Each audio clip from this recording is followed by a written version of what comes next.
រងចាំប្តីខ្ញុំម្នាក់នោះមិនអាចបើកបានទេតែសម្លៀកបំពាក់របស់ខ្ញុំនៅណានាងមិនបានគិតពីថាតើប្តីរបស់នាងត្រជាក់ប៉ុណ្ណានៅទីនោះទេខ្ញុំខ្លាចថាអ្នកនឹងដុតអ្វីទាំងអស់ប្រសិនបើអ្នកមិនផ្លាស់ប្ដូរ script សម្លៀកបំពាក់ទាំងអស់ពីដំណើរទាំង4ត្រូវបានដុតចោលប្រពន្ធចុងខ្ញុំឆ្ងល់ថាប្តីខ្ញុំបានទៅដល់រដូវណាក្នុងដំណើររបស់គាត់ទៅកាន់ពិភពក្រោមដីវានឹងអាក្រក់ប្រសិនបើវាត្រជាក់ពេកឬក្តៅពេកខ្ញុំមានគុណធម៌ណាស់ប្តីឲ្យកុំប៉ះពាល់ពេក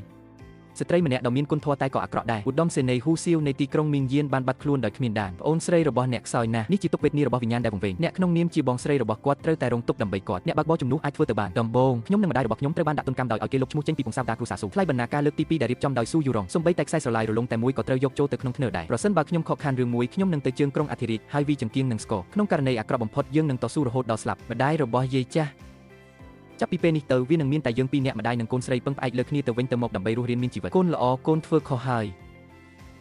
គ្រួសារហ៊ូរបស់ខ្ញុំនឹងមិនអនុញ្ញាតឲ្យអ្នករស់នៅក្នុងជីវិតក្រីក្រនិងមេម៉ាយឡើយដីស្រែចំនួន500 មូលនេះមានហាងលក់ទំនិញតាមដងផ្លូវល្អចំនួន8នៅទីក្រុងប៉េកាំងផងដែរអ្នកគួរតែរក្សាវាឲ្យមានសុវត្ថិភាពសម្រាប់ខ្លួនអ្នក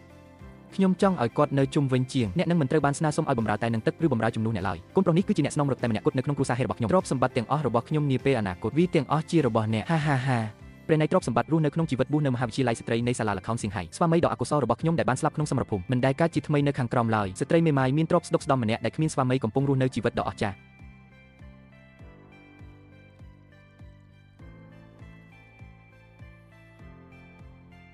តើអ្នកណាហ៊ានរំលោភបំពានផ្ទៃក្នុងរបស់ខ្ញុំមិនយល់ពីការទំនាក់ទំនងផង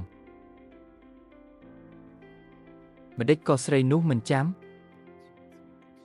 មុនពេលខ្ញុំចាក់ចេញខ្ញុំបានរៀបការជាមួយមនុស្សពលដូចអ្នកដែលបានមើលខ្ញុំស្លាប់ស្ត្រីជំរាបសួរលោកក្រវ័យក្មេងការវិលត្រឡប់ដ៏ជោគជ័យសម្រាប់ចៅហ្វាយវ័យក្មេងមេឃបានធ្លាក់ចុះមកប្តីខ្ញុំសូម្បីតែបន្ទះថ្មដែលគាត់ប្រើសម្រាប់ខ្លែងដៃក៏ប្រែក្លាយទៅជាធូលីដីដែរវាបានរស់ឡើងវិញស្វាមីខ្ញុំដឹងថាអ្នកមានសំណាងល្អទីបំផុតអ្នកត្រឡប់មកវិញហើយមនុស្សនៅពីមុខស្គមបញ្ហាបានចាប់ផ្ដើមនៅក្នុងទីធ្លាខាងក្រោយហើយអ្វីបានជាអ្នកសុខចិត្តមិនឲ្យខ្ញុំកើតជាថ្មីលើកនេះស្វាមីឲ្យតើអ្នកកំពុងនិយាយអ្វីលោកម្ចាស់វ័យក្មេងនិងលោកយាយចាស់អញ្ជើញអ្នកមកកាន់ឈានហោខ្ញុំជាមនុស្សដែលចូលចិត្តអានរងចាំខ្ញុំត្រឡប់មកវិញវាជាការល្អបំផុតប្រសិនបើខ្ញុំអាចមើលឃើញរឿងនេះហើយស្ដារវាឡើងវិញទៅសភាពដើមដើម្បីគប់ចិត្តស្ត្រីចំណាស់ខ្ញុំបាននិយាយថាថ្ងៃនេះខ្ញុំបារម្ភថាអ្នកនឹងមានអារម្មណ៍ត្រជាក់ប្រសិនបើខ្ញុំនិយាយពីអ្នកគ្រប់គ្រងរបស់អ្នកទៀតផងខ្ញុំនឹងឲ្យក្បាលខ្ញុំទៅអ្នកដើម្បីព្យាបាលខ្ញុំបានឮថាព្រះនៃសង្គ្រាមនេះចាប់ក្បាលត្រូវបានយ៉ាងងាយដូចជាចាប់ស្ករគ្រាប់ពីទារកអញ្ចឹងខ្ញុំខ្លាចថាខ្ញុំនឹងបាត់បង់ក្បាលដ៏ស្រស់ស្អាតរបស់ខ្ញុំ